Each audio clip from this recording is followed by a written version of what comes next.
прямо телефон. Добрый вечер. Представьтесь, пожалуйста. Здравствуйте, меня зовут Яна, 32, бизнес-психолог, живу в Вене, и у меня есть идея для стартапа, которая будет касаться ментального здоровья. Секундочку. Мы уже пошли слишком далеко. Да. Мы сегодня познакомились с Яной на стартап Pitch в Вене. Очень красивая женщина с грандиозными идеями. И самое главное, не бизнес-идея. В первую очередь, это помощь людям.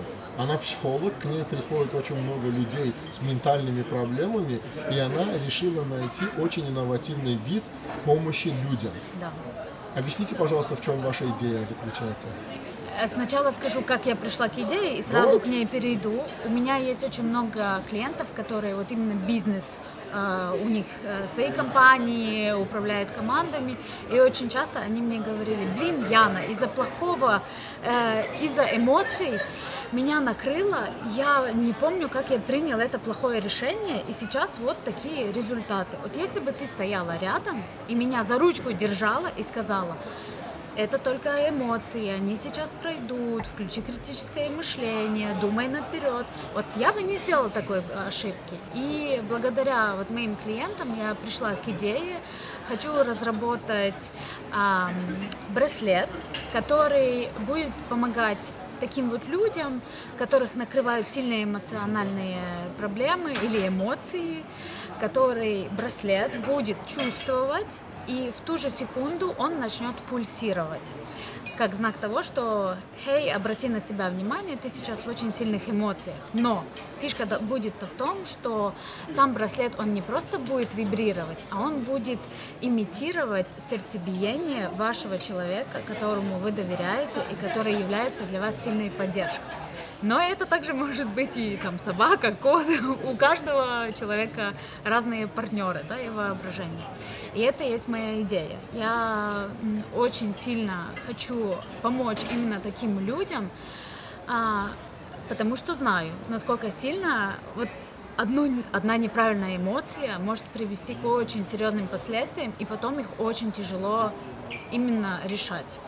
Хорошо, мы сейчас услышали все про бизнес, такое впечатление, что она акула бизнеса, но во время встречи, когда я спросила, что за идея, она показала свою грудь, я не понял. Второй раз опять на грудь. А Катя, там было написано слово психолог, она не грудь показывала, а показывала именно психолога. Сердечки. Да, но то, что, в принципе, очень странно, что классная грудь, классная кофта. То есть, теперь расскажите, просто вы кто? Простой человек. Я очень эмоциональная. Давным-давно живу за границей. Я в 15 лет уехала в Америку. Да, стоп. Да. За что вас можно любить? Любить? Да, конечно. Очень прямолинейно. 5 причин, что вас можно любить. Прямолинейная. Поддерживаю в любой непонятной ситуации. Ну, своих родных людей, да? Я понял. Потом, за что меня еще можно любить? За что вас можно ненавидеть? Нет, меня еще можно любить за то, что я умею слушать людей, не осуждать. Это самое главное. Конечно. Да. Это профессионально. Это неправда. Вот тут не соглашусь. Да, с психологами иногда и тяжело. И за что еще меня можно любить? Я не осуждаю людей. И это было даже до психологии, потому что каждый из нас делает ошибки. Это нормально, на ошибках мы учимся. Было в жизни, за что вам стыдно сейчас? Вот Ой, конечно. Какой-то поступок. Вот какой-то самый важный один поступок, за что было вам стыдно? Прям супер-супер стыдно. Да, супер, да, то есть так, это, я не говорю про все. Сейчас... Чтобы голо бегали по Вене, мы про это не будем говорить. Такого не было. Ладно, я постараюсь так, чтобы мало кто понял, но был момент, когда мне нужно было помочь перевести один продукт через границу. Все, я понял, не надо. Да. Дальше не надо. Нет, мы говорим про совсем. И я обошла клиента 3 дорогами, но в итоге я этому клиенту и помогла. Я сделала не так, как он хотел, но в итоге мы пришли к цели. Окей, Стыдно, да, ну... Понятно. За что вы собой гордитесь? Вот сделали вы поступок, от чего у вас гордость, что вот какая я молодец, что я вот это сделал? Гордость, Да. что я это сделала.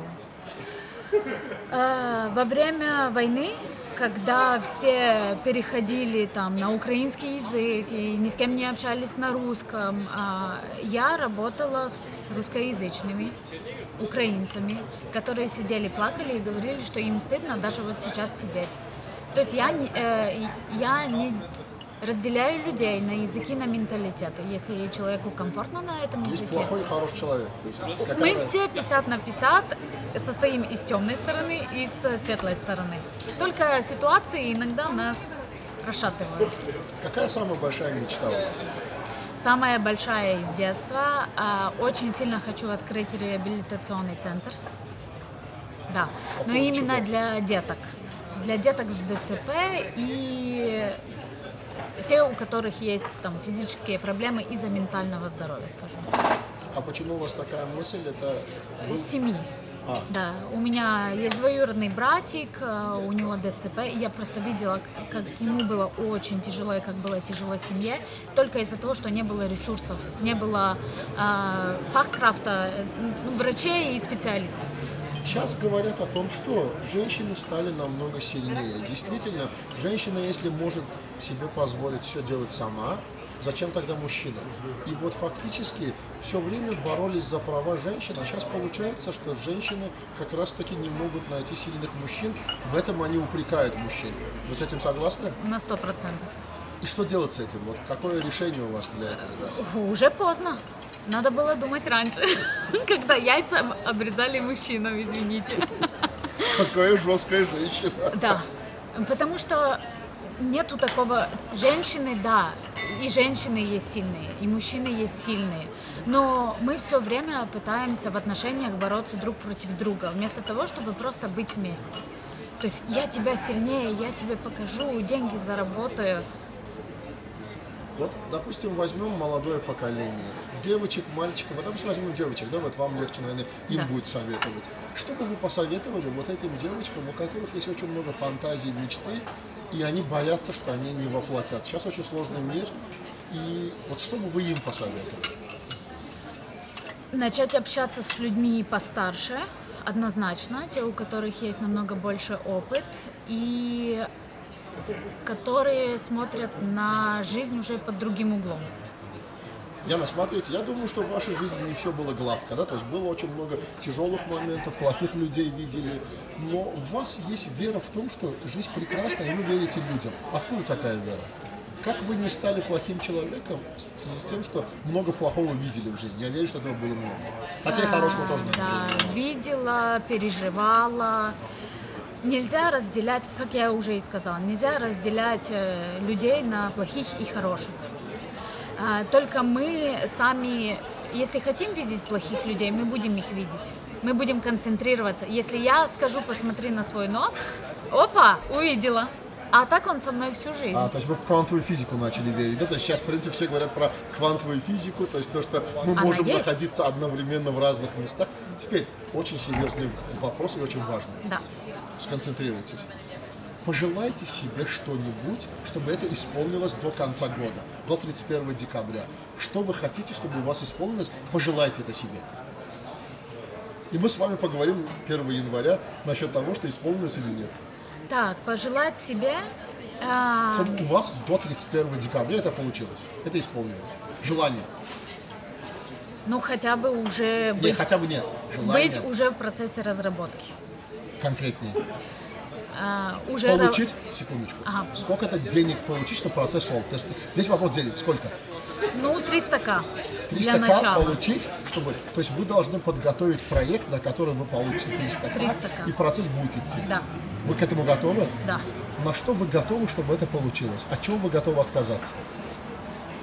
Не хотелось бы от сна, но могу отказаться. Вы очень любите спать. Для того, чтобы мозг функционировал, нужно спать. Это психолог, да, говорит, то есть она объясняет, почему она делает это. Могу отказаться от прогулок с друзьями, могу отказаться от работы на кого-то. Яна, надо говорить о том, что я готова отказаться от всего, лишь бы моя мечта сбылась. в этом случае Бог вас слышит. Вы сейчас ограничиваете Отказываться. себя, да, и в этом случае не будет сбываться. Понимаете, если вы хотите 300к, это не маленькие деньги. Вам нужно реально сказать, что, Боже, помоги мне, и я готова на все. Короче, скажем Да-да, так, Боже. главная Скажите цель, Богу, что вы готовы на все. я готова на все. Отлично. До Мы 300К. будем ждать. Я очень верю, что у Яны все получится. Она даже получит 500к, не 300. Спасибо. Есть какие-то вопросы ко мне? Спасибо. Наверное, одна ошибка, что вы с нее взяли, которая вам сейчас уже помогает в дальнейшем. Что? Двигаться и верить в себя. Вот давайте про веру в себя. Одна ошибка, которая дала тотальную веру на всю жизнь. Я вам уже сказал, то есть я в детстве, я вообще вырос в очень консервативной семье, то есть азербайджаноязычная консервативная семья, и у нас было 5 детей, сейчас 2 уже скончались моих сестер, у нас 3 осталось, и я полностью отличался от всех, кто меня окружал. Я все время жил в фантазиях, я все время верил в то, что я могу изменить мир, я готов умереть за свою страну, я сделаю проекты, и надо мной всегда смеялись. И просто то, что доказать людям, что я это сделаю, мне помогло. Я когда, в принципе, начал добиваться того, что я хотел, люди опять этому относились недоверием, мои близкие, да, в связи с тем, что ну и что, другие, допустим, делают по-другому, они больше денег, а ты для имени работаешь, да, то есть мне нужно было то, что я хотел делать. Я не понимал, что я работаю по велению Бога, того, что куда вкладываешь энергию, там и получаешь результат. Я реально увидел на своих действиях, что делаешь, что и получаешь. Не мыслишь, а делаешь, куда направляешь энергию. И буквально переезд в Баден-Баден, спокойный город, где движения не было, очень сильно помогло моей трансформации. Я был очень одержим собой, с очень большим эго, и для меня не имело значения мнение других людей. И я когда понял, что хорошо, когда тебя любят, а самое замечательное, когда ты сам можешь любить. И рождение моей младшей дочери показало мне, что когда у тебя есть человек, которого ты безоговорочно любишь, это огромное счастье. И я живу вот с тем, что моя жизнь, она ограничена, я не знаю насколько, но каждый день, когда я просыпаюсь, я говорю спасибо Богу, что есть еще время, которое я живу, и от этого просто балдею. Есть какие-то проблемы? Ну, конечно, как и у всех людей. Придет время, и это решится. Не решится, трансформируется в другую форму. Так что я не буду сегодня думать об этом. И самое главное, я люблю, когда около меня люди улыбаются. Вот вы сейчас улыбаетесь, для меня это является пределом мечтаний, что я не хочу, чтобы около меня были нытики, люди, которые постоянно ноют, разговаривают про проблемы. Я люблю людей, которые готовы менять жизнь. Спасибо вам большое за сегодняшнее интервью. Вам тоже. Спасибо большое.